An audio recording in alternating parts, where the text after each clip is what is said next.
you begin? Well, there are just an unlimited amount of avenues to interact with customers on the internet, and it can just be completely overwhelming. You really need to focus your resources.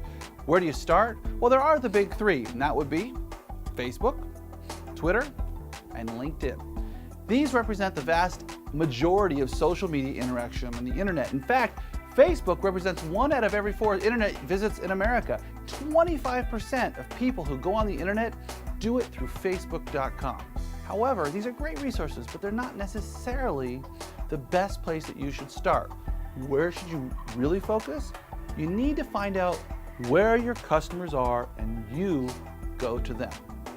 How do you do that? You ask them. Survey them. They're walking in the door of your shop. Give them a little questionnaire.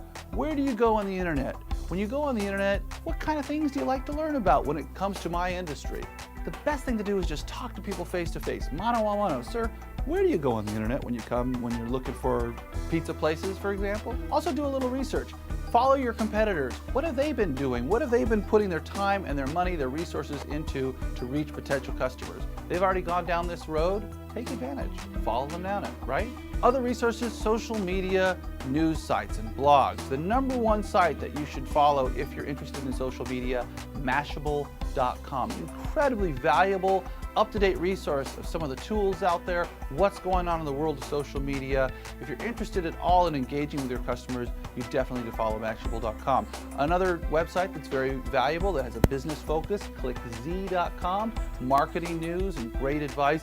And finally, I would also recommend eMarketer.com, another good, valuable resource for social media information. So let's give an example. You're a pizzeria owner in the East Village, John's Pizzeria, right? If I'm going to be talking to my customers, maybe the first guy comes in and he tells me he goes to Yelp.com, a very valuable place where people actually look for pizzerias, right? Or another customer might tell me that they are a real foodie. They go to Chowhound.com. This is where people interact with and talk about food in particular areas. Or another customer might say he goes to CitySearch.com. This is another way that people can look up businesses on the internet and try and find tips and various other things. You know, somebody might say that they got a valuable coupon on Groupon.com and that if I put a coupon in, it would bring in new customers.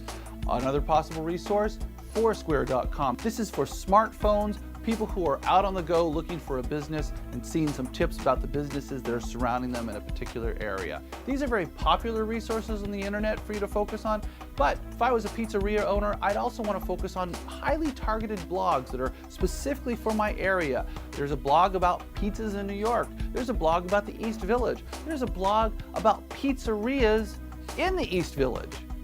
Why should I not be following those and interacting with those people that are on those? Because those are highly targeted, perfect place for me to start my social media